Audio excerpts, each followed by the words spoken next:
Financial Argument. Follow us on YouTube.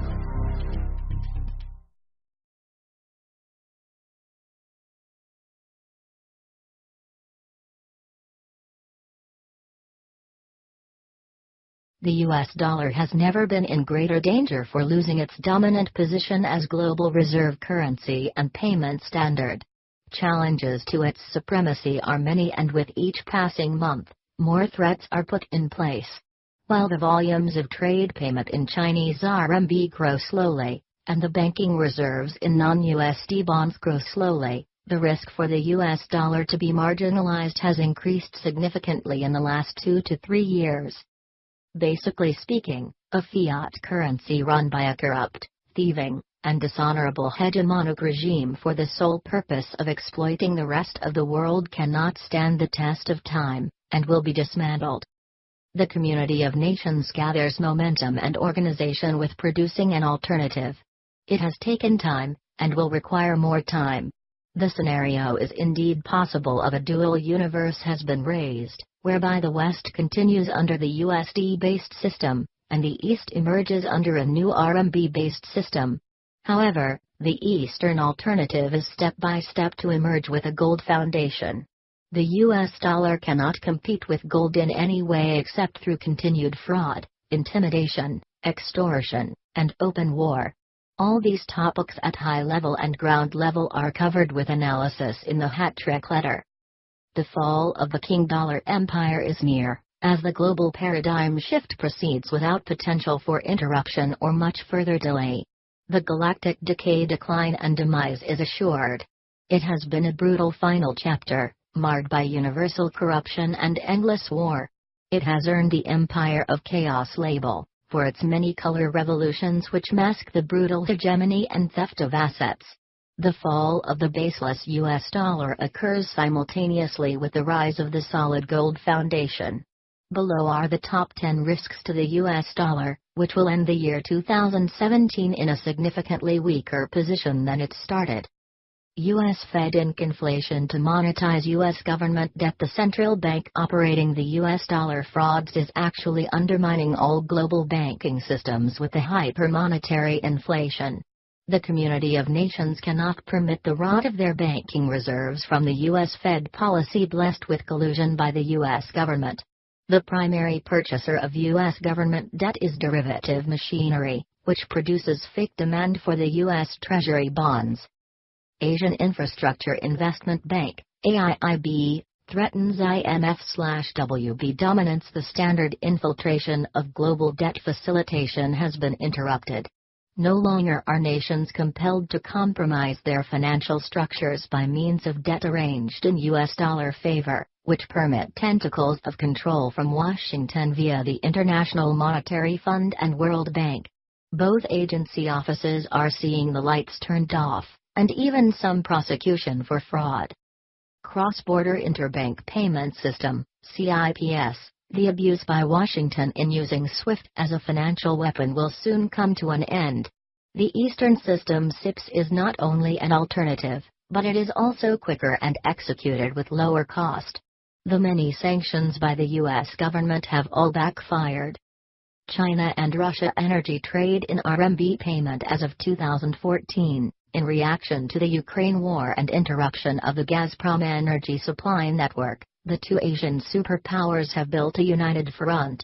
Instead of damaging Russia, the Americans have enabled the two nations to forge a stronger financial bond, built upon the energy backbone. In doing so, they have essentially killed the petrodollar on the Eastern Front. Refusal to accept US bills in trade payment. The defiant movement grows. Several global corporations, not by any means the majority, have refused the USD in trade payment at ports. They are demanding payment in their native currency, or some other form like gold. The movement will grow, especially as the energy trade takes the lead. Ukraine war to obstruct Russian trade and supply. The fascist neocons in Washington and Israel have created a Vietnam in Eastern Europe. Almost no obstruction of Russian natural gas will be realized, as alternative routes through Turkey are well along. The sanctions are an economic and political failure.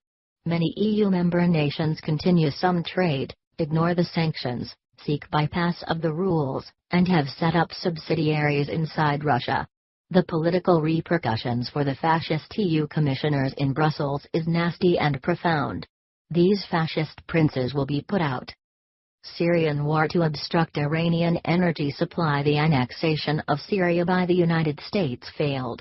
The links by Shiite factions to Iran are established. Iraq was a U.S. disaster and site of war crimes and wealth pilferage. Syria will fall under Iranian control and with Russian connection to make the energy pipeline complete, but over time. Wars to obstruct economic ties will not succeed, as the mask has been ripped off.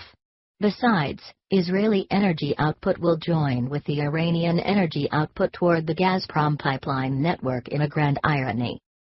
Theft of Saudi UST bond holdings in U.S. Step Treasury ES fund. The dirty backside to the petrodollar accord struck in 1973 is the placement of a few odd dollar trillion of Saudi petro surplus reserves at the U.S. government offices.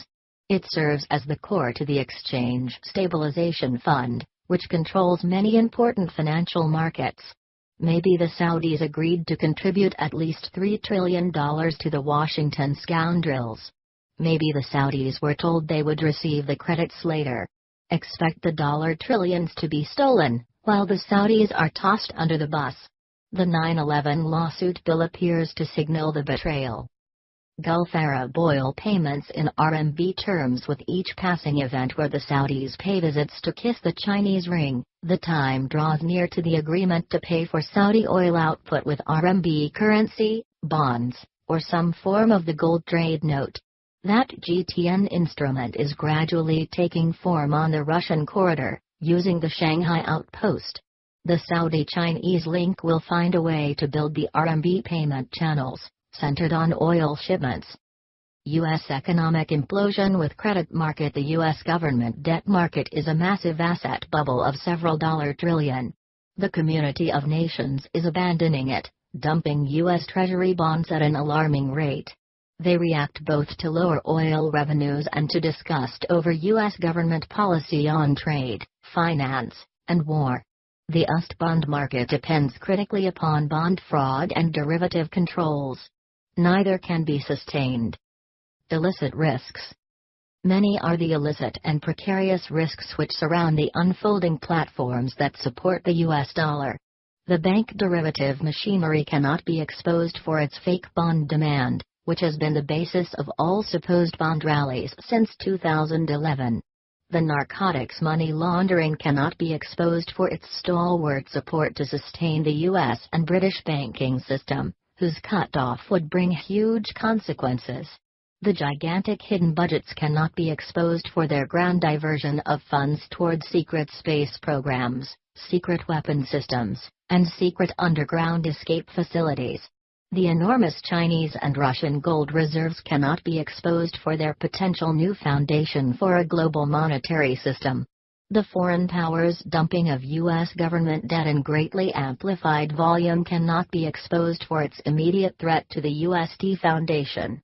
The genocide programs, chemtrails for air, fracking for water, GMO for foods, viruses in vaccines, cannot be exposed for the widespread motive to murder the global population, for which the United States will be labeled the rogue nation, isolated, and possibly quarantined. The loss of the pipelines for narcotics, drugs, human organs, and sex trafficking would hinder the flows that keep the kitty full of cash. The black budget CIA and Pentagon programs demands would spiral out of control if and when the drug trade pipeline is shut down. Some early steps have been completed in this direction. Secret breakaway society space program budgets might also go out of control for the same reasons. Ending other unspecified programs present further risks, which are largely off-book fronts that cover for huge payoffs necessary at high levels to maintain the economy. China and other huge debt holders can cause a rapid default whenever they want to, as they can make final the default by introducing gold-backed systems with a legitimacy not seen since 1971. They are actually waiting for the U.S.-dominated system to fail on its own weight and decayed structures, so as to avoid blame and a possible nuclear war. No plausible plans exist by global banking institutions to evolve into the future using USD-based platforms in sufficient amounts to prevent their demise. Exposure of the real fascist United States since World War II as a pariah nation might explain the true reason the rest of the world has not progressed naturally since then.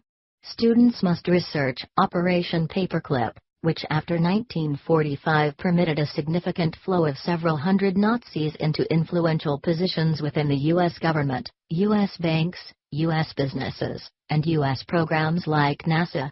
They are the core neocons today.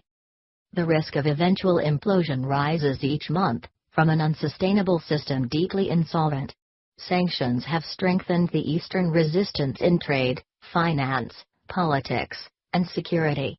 America is much weaker and more vulnerable than most experts realize.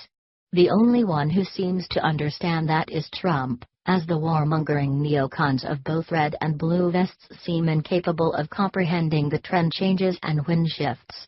Many former U.S. allies will be thinned out and brought down, like the Gulf monarchies. Oman will remain standing due to its relationship with Persia and China. The world needs railroads, ports, industrial plants, sustainable food production, proper health care, effective education, functioning courts, and well-mannered police who protect and serve and not kill, rob or harass citizens. These concepts are the basis of capital formation and civilized system, for which the West has lost touch. The Western industrial model has failed due to perversion and corruption. The corrective process will be happening over the next 10 years, with profound reforms and new remedies put in place. What comes will be commodity-backed money with precious metals at the core of the new system. Payment systems will be more like a utility without the participation of corrupt banks demanding ferryman fees with occasional obstructions to perceived enemy camps. The Keynesian system is coming to a violent end, along with its sick kabuki theater. Humanity's path will be redefined. New CIS dollar and gold trade standard. In time, expect an eventual refusal by Eastern producing nations to accept U.S. Treasury bills in payment for trade. The United States government cannot continue on numerous glaring fronts of gross negligence and major violations. These violations have prompted the BRICS and alliance nations to hasten their development of diverse non-USD platforms toward the goal of displacing the US dollar, while at the same time to take steps toward the return of the gold standard. The new CIS dollar will arrive in order to assure continued import supply to the U.S. economy. It will be given a 30% devaluation out of the gate, then many more devaluations of similar variety. The new dollar will fail all foreign and Eastern scrutiny. The U.S. government will be forced to react to USD bill rejection at the ports. The U.S. must accommodate with the new CIS dollar in order to assure import supply, and to alleviate the many stalemates to come. The United States finds itself on the slippery slope that leads to the Third World, a jackass forecast that has been presented since Lehman fell, better described as killed by JPM and Sachs. The only apparent alternative is for the United States government to lease a large amount of gold bullion, like 10,000 tons, from China in order to properly launch a gold-backed currency. The annual trade deficit would immediately render the entire batch of gold at risk of forfeit. Any such lease would open the gates for a generation of commercial colonization, but actual progress in returning capitalism to the United States. The cost would be supply shortages to the U.S. economy, a result of enormous export increases to China. Even if the U.S. government can secure such a large hoard of gold, like from Bush family and Rubin clan seizures of stolen Fort Knox gold reserves, the United States will be vulnerable from a $550 billion annual trade deficit. Its settlement after 1 year would exhaust all 10,000 tons. Since at $1,300/oz, such gold tonnage would be worth $420 billion. The United States is truly trapped in an economic insolvency situation, with inadequate industry and a huge unresolved trade deficit. Failure to produce a legitimate bona fide gold-backed currency, together with an adequate industrial base, would mean the United States will be confronted with a real big nasty currency crisis. Any new currency, even with gold backing, would be subjected to a series of devaluations due to the enormous trade deficit. The result would be heavy, powerful, painful price inflation from the import front. The effect would be to reverse a generation of exported inflation by the United States. The entire U.S. economy would go into a downward spiral with higher prices, supply shortages, and social disorder. However, the rising prices would come from the currency crisis, and not so much from the hypermonetary inflation. That flood of dollar trillions has been effectively firewalled off. During the crisis that comes, the gold price will find its true proper value between $5,000 and $10,000.